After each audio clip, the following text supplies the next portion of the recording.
Chosen one, lock your attention on this message right now. Not because a title told you to, not because an algorithm fed this to you at random, but because something in you, something older than your memory and deeper than your reasoning, already knows that what is about to unfold in the next few minutes was written for you long before this moment arrived. That quiet voice inside you that keeps whispering you are different. Do not silence it. That is not arrogance. That is not delusion. That is recognition. And the fact that you are here, reading these words, feeling that familiar pull in your chest that you have never quite been able to name, that is not coincidence. That is appointment. I want to say something before we go any further. Something I mean from a place of genuine gratitude and not obligation. This ministry exists because of people like you, people who show up, who stay, who allow these words to do what they were sent to do. If this work has ever reached you in a dark moment, if a message here has ever lifted something heavy off your shoulders or shifted something stubborn in your spirit, please know that there is a way to partner with this mission. In the description of this video and in the pinned comment below, you will find a Ko-Fi link. When you give through that link, whether by buying a coffee, making a donation, or joining the Ko-Fi community, you are not funding content. You are fueling a divine assignment. Every seed you plant in this mission grows into a torch that shines in someone else's darkness. Please know that what I say over you now is this. Each gift you give is like a stream of living water that flows into the life of someone who needs healing. Give and it shall be given to you is not just a verse. It is a living promise that is actively shaping your future. And now, let us begin. I want to tell you something that I have never said in quite this way before. There was a season in my life where I sat in complete silence in a room full of people who loved me. And I felt absolutely nothing except the unbearable weight of not belonging. Not to them, not to that life. Not to any version of myself I had constructed up to that point. I smiled when I was supposed to smile. I laughed when the room laughed. But underneath all of it, something in me was quietly screaming that this was not it. That wherever I was supposed to be, I had not arrived yet. And the terrifying part was that I could not explain it to anyone. Because how do you tell someone who cares about you that you feel like a stranger inside your own story? How do you describe the specific ache of knowing, with a certainty that bypasses all logic, that you were built for something you have not yet seen? I tried to suppress it. I tried to rationalize it. And for a season, I genuinely believed that the problem was me. That I was simply broken in a way that other people were not. That the gap I felt between where I stood and where I was supposed to be was not a divine tension. It was a flaw. But I was wrong. And if you have ever felt what I just described, you are wrong too.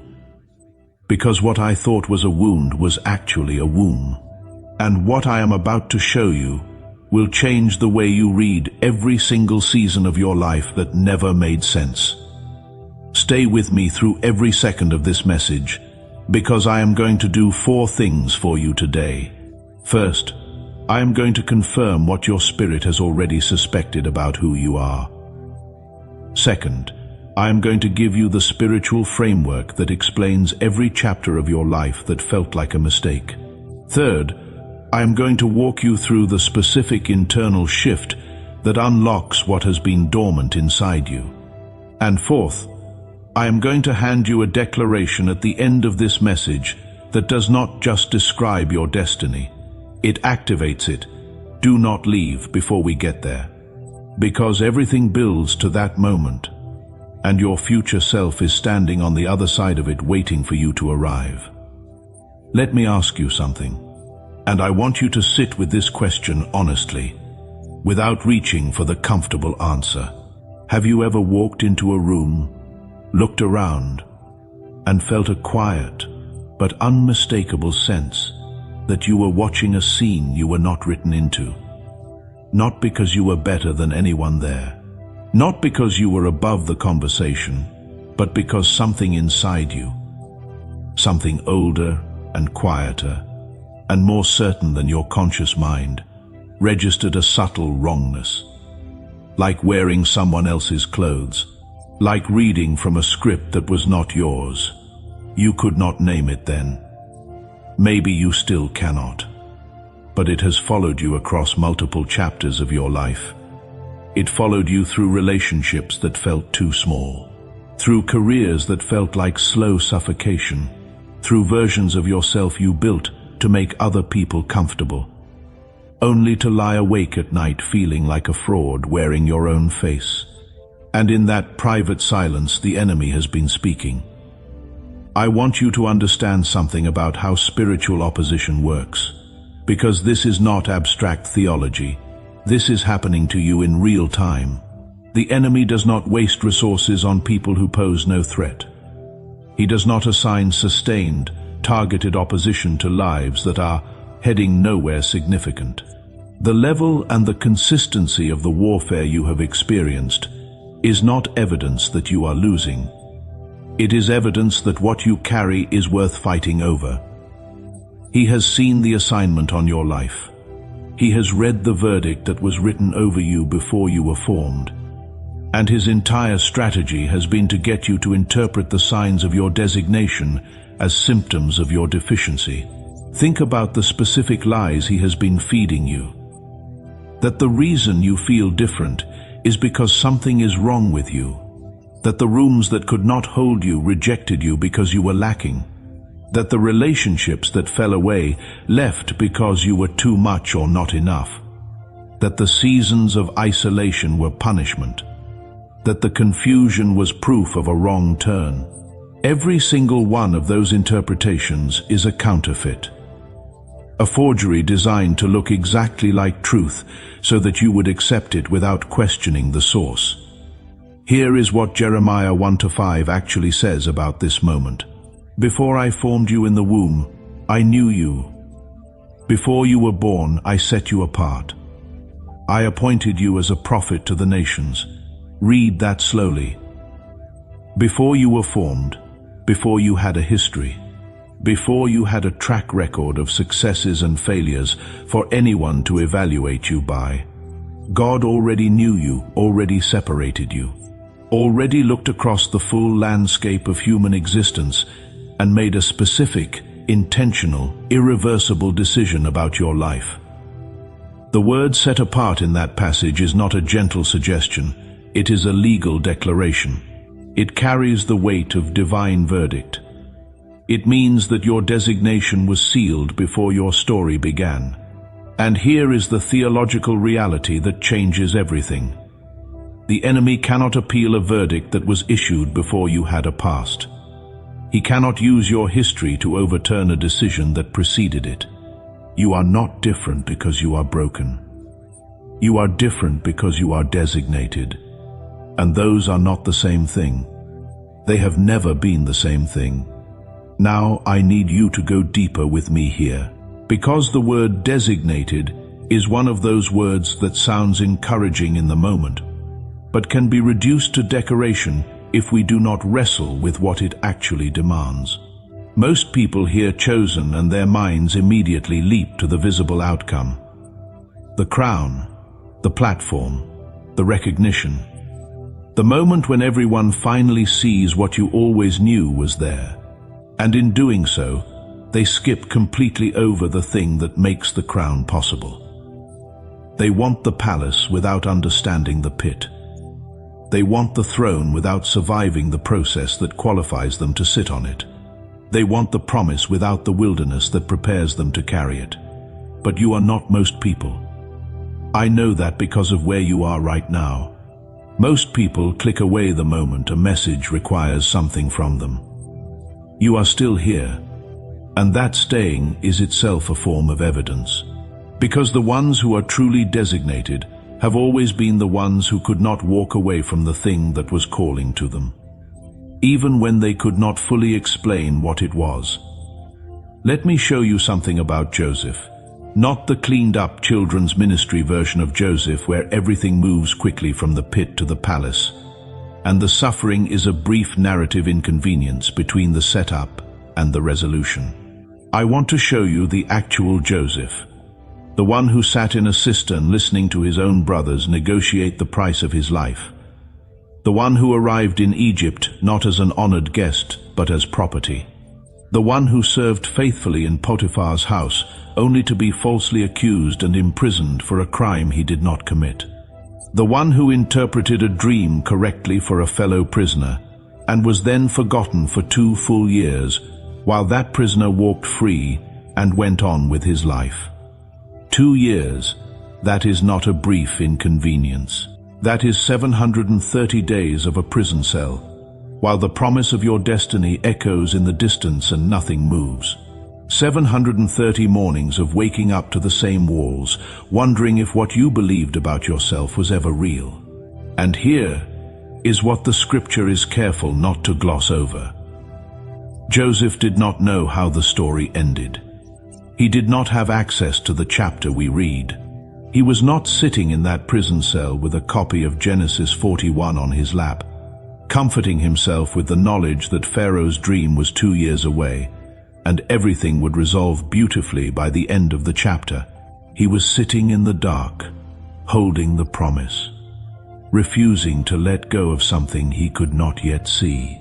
And that refusal, that stubborn faithfulness in the absence of visible confirmation, that was not a minor character detail, that was the qualification. The prison was not a detour from the destiny. The prison was the preparation for it. Joseph could not have governed Egypt without having survived Egypt's worst. He could not have managed a nation's resources during famine without having been stripped of every resource himself. He could not have recognized the moment of promotion without having spent years in the place of demotion. The pit made the palace possible, not because suffering is good in itself, but because there are certain depths of wisdom and character and unshakable identity that cannot be formed anywhere except in the wilderness. And now I want to hold up a mirror, because I think you have been in a season that felt like a prison, not necessarily with physical walls, but with invisible ones. The prison of potential that cannot yet find its expression. The prison of knowing who you are without having the external evidence to confirm it. The prison of waiting on a promise that is real but not yet visible. And the enemy has been in that space with you, whispering the same thing he whispered to Joseph in the pit. That you were forgotten, that the dream was a fantasy. That the people who walked away from you walked away because you were not worth staying for. That the silence means absence. That the delay means denial. But listen to what the text says. The Lord was with Joseph, not when he arrived at the palace, not when Pharaoh's dream opened the door. The Lord was with Joseph in the prison, in the pit, in the house of a man who owned him. In every moment where the outward circumstances told a story that contradicted the inner promise. God was present, not in spite of the process, but inside it. And what that means for you today is this. The silence you have been interpreting as God's distance is not absence. It is proximity. He is not watching you from a distance waiting to intervene when the timing is right. He is building something in you right now. In this very season you cannot wait to be done with. That will only be possible because you went through it and did not let go. I want to stop here for a moment before we go further. Because if you have been walking this road, if these words are doing something in you right now, I want you to know that there is a community of people who have made it their mission to keep this work going, so it can reach people exactly like you. People who are in the prison season, in the pit, in the waiting room of their destiny, and who need to hear this message find them before they let go. If this ministry has ever been that voice for you, consider partnering with it today. The KO fee link in the description and the pinned comment below is how you do that. When you give through that link, whether by buying a coffee, partnering monthly, or joining the KOFI community, you are not funding a channel. You are fueling the Great Commission. Every gift becomes gospel carried further. Every act of generosity pushes light into places we may never physically stand. There are people one message away from hope, one prayer away from surrender, one encounter away from the turning point of their entire life. Your generosity helps us reach them. This is more than support. It is participation. You are stepping into the harvest field with us. And whatever you sow into this mission, I pray it returns to you multiplied in every area of your life where you have been waiting. Now let me bring you to Moses. Because I believe Moses is the figure in Scripture who most accurately mirrors what is happening inside you right now. Not the Moses of the Red Sea, not the Moses with the stone tablets. I want to take you to the Moses who was standing at the burning bush with no sandals on, and an entire archive of reasons why God had made a mistake. Here is the man in front of the burning bush. He is 80 years old. He has spent 40 years in the wilderness of Midian after fleeing Egypt in disgrace, following a moment of violent impulsivity that ended a life and destroyed the identity he had built in Pharaoh's palace. He is a man who grew up as royalty and ended up as a shepherd. A man who once had access to the most powerful seat of influence in the known world, and now spends his days following sheep through a desert. A man who carries in his body the memories of who he used to be and the evidence of how far he has fallen. And he stammers. He knows he stammers. He has known it his whole life. And it has been used against him in ways that carve deep grooves into his self-perception. And God appears to this man in a bush that burns but does not burn up, and says, I am sending you to Pharaoh to bring my people, the Israelites, out of Egypt.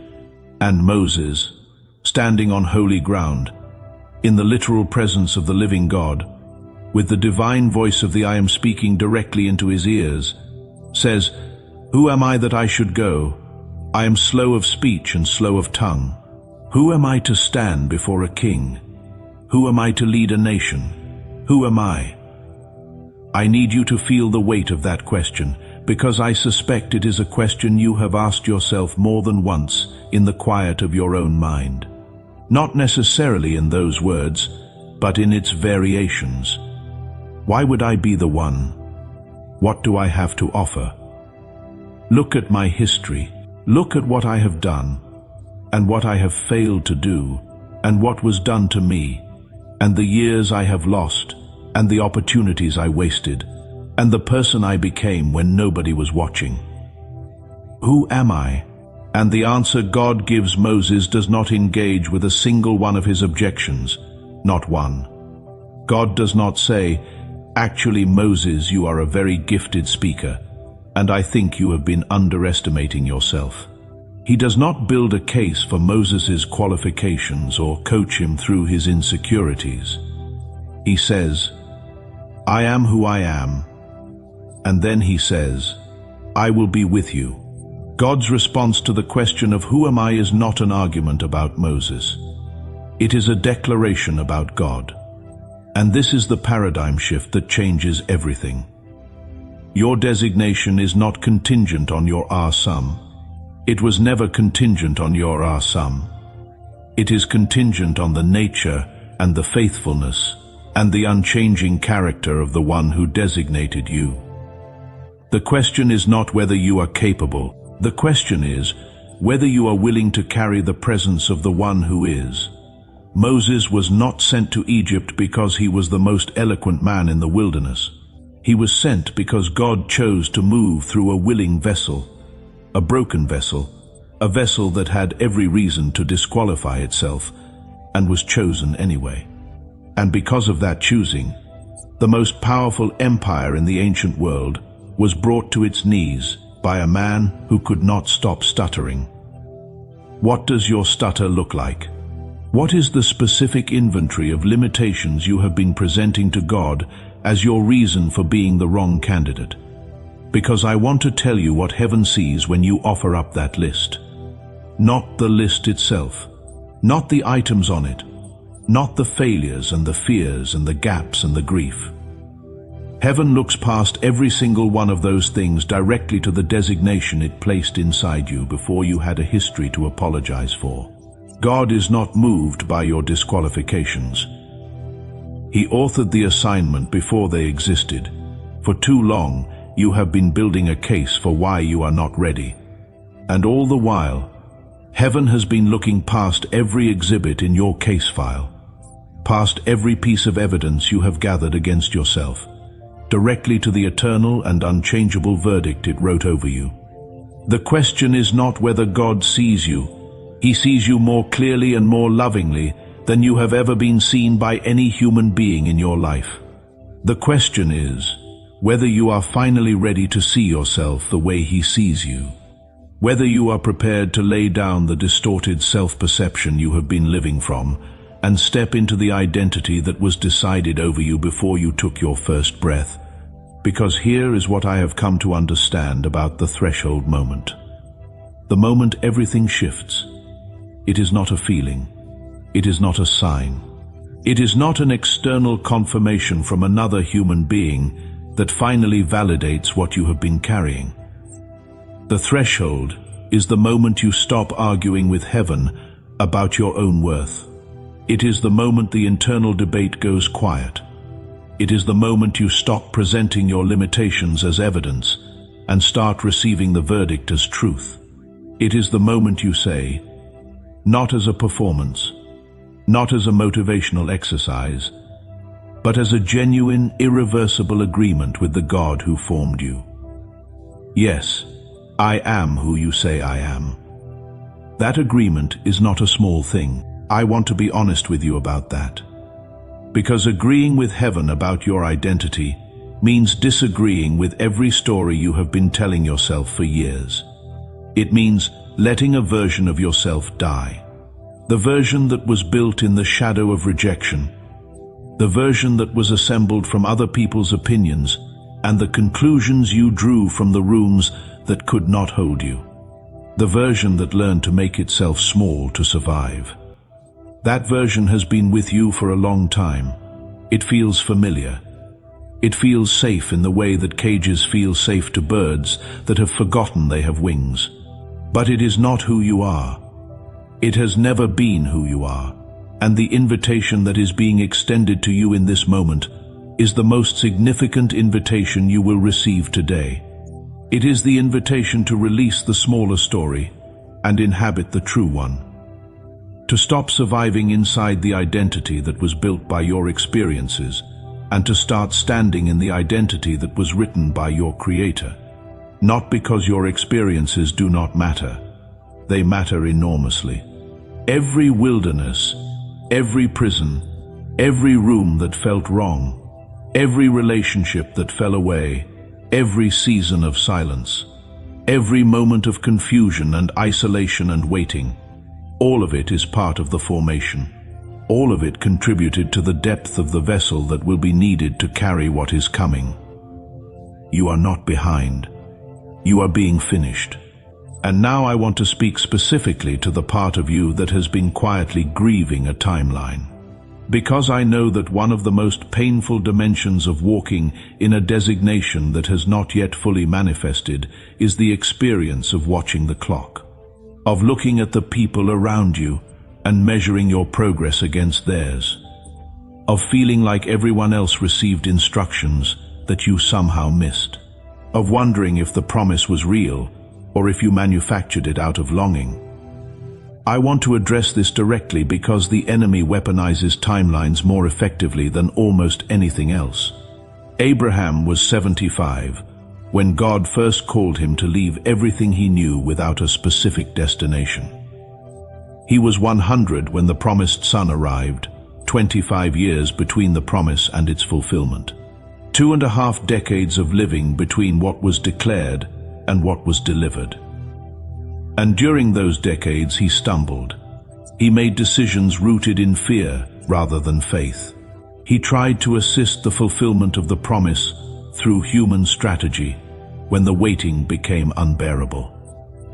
He failed in ways that had generational consequences, and none of it invalidated the promise. None of his stumbling, none of his fear-driven decisions, none of the years that seemed to prove the promise impossible, none of it was capable of overturning the verdict that God had written. Your timeline is not running late.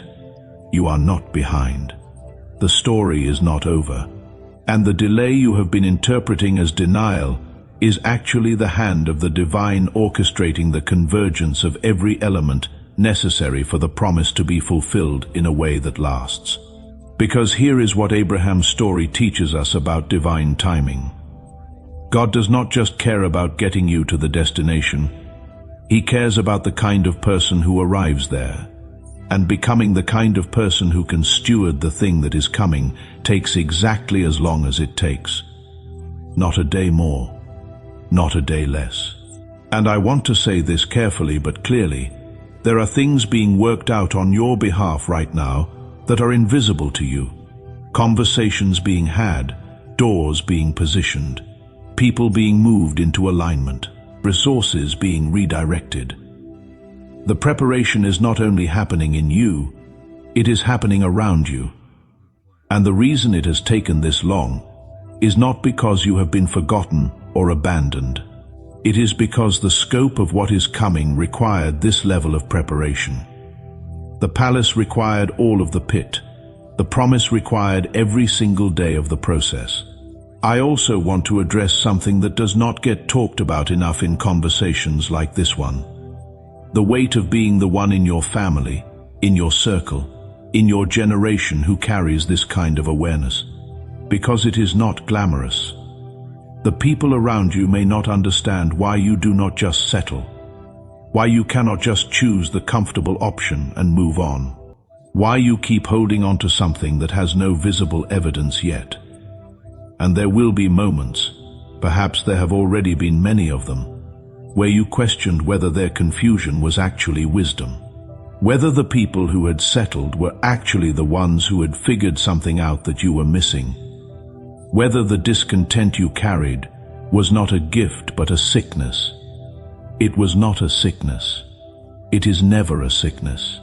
The holy discontent you carry is one of the most reliable markers of divine designation in a human life. Because people who were not built for something beyond the ordinary do not experience this kind of persistent pull. They can settle. They can choose comfort without that nagging, aching sense that they are violating something deep inside themselves by doing so. The fact that you cannot fully rest in what should be enough is not ingratitude. It is a compass. It is pointing you toward the thing you were made for, and it will not quiet down until you move toward it. And the isolation you have felt, the sense of not quite belonging anywhere you have stood, I want to give you a different frame for that. Not as consolation, but as genuine revelation. Every person in Scripture who carried a significant designation also carried a version of this. Joseph could not unsee his dreams. Daniel could not unexperience the wisdom God had given him. David could not unknow the anointing that had been placed on him. And in each case, that knowing created a gap between them and the people around them. Not because they were superior, but because they were different in a specific way that the people around them were not equipped to fully understand. The isolation was not abandonment.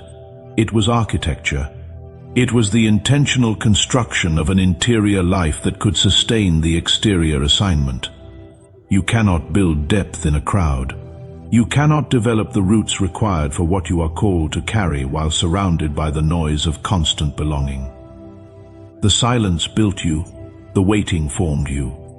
The isolation crafted the interior architecture that will be needed when the doors open, and they will open. Now I want to speak to the practical reality of the shift that needs to happen, because designation is not passive. The promise of Joseph's elevation was real, but Joseph still had to stand before Pharaoh and speak. Moses still had to hold the staff over the sea. Abraham still had to take the steps toward the land he could not yet see. Divine designation does not eliminate human participation. It empowers it. And what I am asking you to consider in this moment is where you are still withholding your agreement, where you are still presenting your limitations as reasons to delay your full participation in the thing that has been written over your life. What would it look like if you stopped auditing yourself against a standard of readiness that God has never required?